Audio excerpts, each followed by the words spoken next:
آج ہم دنیا کی ایک سب سے با اثر کتاب کو ایک بالکل ہی الگ، ایک نئے زاویے سے دیکھنے کی کوشش کریں گے۔ تو سوال یہ ہے کہ بائبل اصل میں ہے کیا؟ کیا یہ تاریخ ہے، کوئی افسانہ، یا پھر کچھ اور ہی، کچھ بہت گہرا؟ تو اس سفر میں ہم کچھ بہت دلچسپ چیزیں دیکھیں گے۔ پہلے تو ہم دیکھیں گے بائبل میں تضادات کہاں سے آتے ہیں۔ پھر ہم بادشاہ داؤد کے ایک بہت بڑے منصوبے کی بات کریں گے۔ اس کے بعد ہم سمجھنے کی کوشش کریں گے کہ ایک قوم کیسے بنتی ہے اور بائبل کے پیچھے وہ کون سا گمنام ذہین شخص تھا جس نے یہ سب لکھا۔ ہم خدا کے ایک بہت ہی الگ تصور کو بھی دیکھیں گے اور آخر میں اس سب کے پیچھے چھپی ایک کہانی کی بے پناہ طاقت پر بات کریں گے۔ چلیں شروع کرتے ہیں تضادات سے۔ پہلے تو ہم بائبل کی اس ٹائم لائن پر نظر ڈالیں گے جو ہم سب نے سنی ہوئی ہے، لیکن پھر ہم اس کی تاریخی بنیادوں کو ہی چیلنج کر دیں گے۔ اچھا، تو کہانی شروع کہاں سے ہوتی ہے؟ سب کو معلوم ہے، آدم اور حوا سے۔ پھر آتے ہیں ابراہیم، اسحاق اور یعقوب جیسے بڑے بڑے پیغمبر، اور یہ سلسلہ چلتے چلتے بادشاہ داؤد تک پہنچتا ہے۔ یہ وہ ترتیب ہے جو زیادہ تر لوگوں کے ذہن میں ہے۔ لیکن یہاں ایک بہت بڑا سوال کھڑا ہوتا ہے، کیا اس سب کا کوئی ثبوت بھی ہے؟ اور یہیں پر بات بہت حیران کن ہو جاتی ہے۔ آثار قدیمہ کے ریکارڈ کو دیکھیں تو بادشاہ داؤد کے زمانے سے پہلے کی کسی بھی بائبل کی کہانی یا شخصیت کا کوئی ٹھوس ثبوت نہیں ملتا، نہ ابراہیم کا، نہ مصر میں موسیٰ کا، نہ ہی وہاں سے نکلنے کا، یہاں تک کہ ان 10 آفات کا بھی کوئی ذکر کسی مصری یا دوسرے تاریخی ریکارڈ میں موجود نہیں ہے۔ تو اگر یہ تاریخ نہیں ہے اور یہ کوئی عام کہانی یا افسانہ بھی نہیں لگتا، تو پھر آخر یہ ہے کیا؟ یہ وہ نقطہ ہے جہاں ہمیں اپنا پورا زاویہ بدلنا پڑے گا۔ یہاں ایک بہت دلچسپ نظریہ سامنے آتا ہے، وہ یہ کہ بائبل دراصل کوئی مذہبی کتاب سے بڑھ کر بادشاہ داؤد کا شروع کیا ہوا ایک بہت ہی سوچا سمجھا سیاسی منصوبہ تھا۔ اس کو سمجھنے کے لیے ہمیں بائبل کو تاریخ کی کتاب کی طرح نہیں، بلکہ ایک کائناتی بیانیے یا کوزمولوجی کے طور پر دیکھنا ہوگا۔ اس کا مقصد یہ بتانا نہیں ہے کہ کب کیا ہوا تھا، بلکہ اس کا اصل مقصد اس سوال کا جواب دینا ہے کہ ہم کون ہیں اور اس کائنات میں ہماری جگہ کیا ہے۔ سوچیں، بادشاہ داؤد کے سامنے 3 بڑے سیاسی چیلنجز تھے۔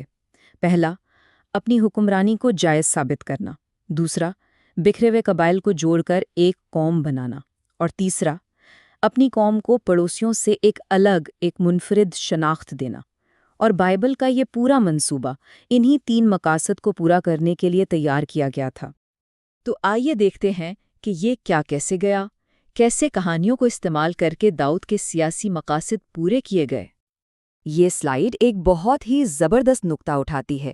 دیکھیں، بائبل میں پہلے جتنے بھی عہد ہوئے وہ سب مشروط تھے، یعنی اگر تم یہ کرو گے تو خدا تمہارے لیے وہ کرے گا۔ لیکن جیسے ہی بات بادشاہ داؤد تک پہنچتی ہے، سب کچھ بدل جاتا ہے۔ اب عہد غیر مشروط ہے۔ خدا داؤد سے وعدہ کرتا ہے کہ تمہارا خاندان ہمیشہ حکومت کرے گا، چاہے کچھ بھی ہو جائے۔ اس ایک چال سے داؤد کی حکمرانی کو خدائی اجازت مل گئی اور قانونی حیثیت کا مسئلہ حل ہو گیا۔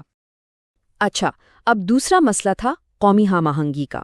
اس کے لیے ایک بہت ہی ہوشیار تکنیک استعمال کی گئی جسے کہتے ہیں ہم آہنگی یا سنکرونائزیشن۔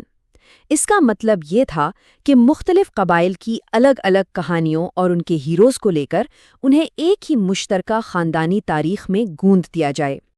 اس کی مثالیں بائبل میں بھری پڑی ہیں، جیسے ابراہیم، اسحاق اور یعقوب، جو شاید الگ الگ قبیلوں کے بانی تھے، انہیں دادا، باپ اور بیٹے کے طور پر دکھا دیا گیا۔ یا پھر موسیٰ کی کہانی کو ہی لے لیں۔ موسیٰ خود ایک مصری نام ہے۔ اس کہانی کے ذریعے مصری پادریوں کے ایک گروہ کو بنی اسرائیل کی تاریخ کا حصہ بنا لیا گیا۔ اس طرح الگ الگ گروہوں کو ایک مشترکہ ماضی دے کر ایک قوم میں بدل دیا گیا۔ تو اب تک ہم نے یہ سمجھا کہ یہ سب کیوں کیا گیا۔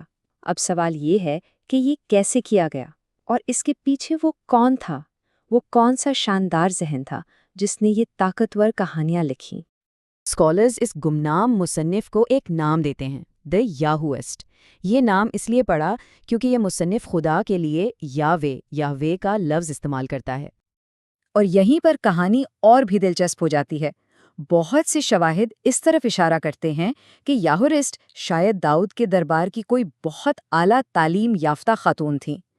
اس کی وجہ ان کی تحریروں میں جنگوں اور سیاست سے زیادہ زور گھریلو جھگڑوں، محبت اور خاندانی رشتوں پر ہے۔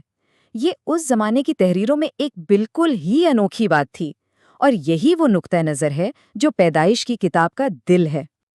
اب دیکھتے ہیں کہ اس مصنف نے یعنی یاہوس نے پیدائش کی سب سے مشہور کہانی کے ذریعے خدا کی کیسی انقلابی تصویر پیش کی۔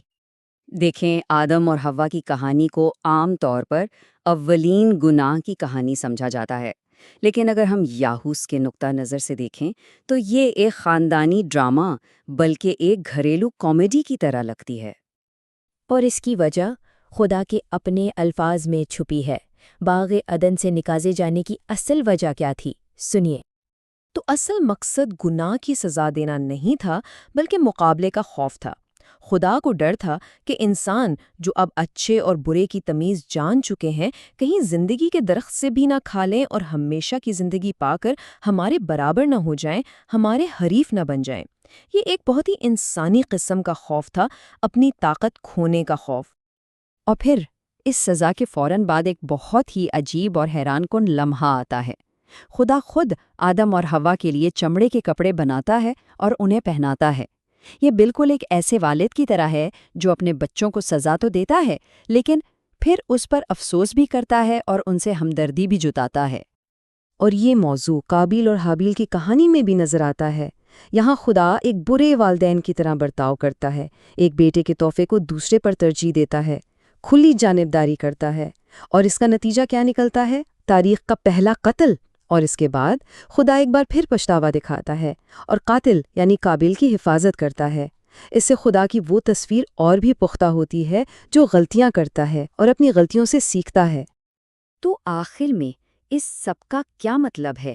اس ادبی ذہانت، اس یاہوس کی کہانیوں کا ہم پر آج کیا اثر ہے؟ یہ کہانیاں ہمیں بتاتی ہیں کہ الفاظ صرف تفریح کا ذریعہ نہیں ہوتے، وہ ہماری شناخت بناتے ہیں، قوموں کو جوڑتے ہیں اور حقیقت کے بارے میں ہماری پوری سوچ کو شکل دیتے ہیں۔ اور یہ ہمیں ایک بہت بڑے سوال پر چھوڑ جاتا ہے۔ اگر قدیم کہانیاں ایک پوری قوم بنا سکتی تھیں، تو آج ہماری دنیا کو وہ کون سی بنیادی کہانیاں ہیں جو تشکیل دے رہی ہیں؟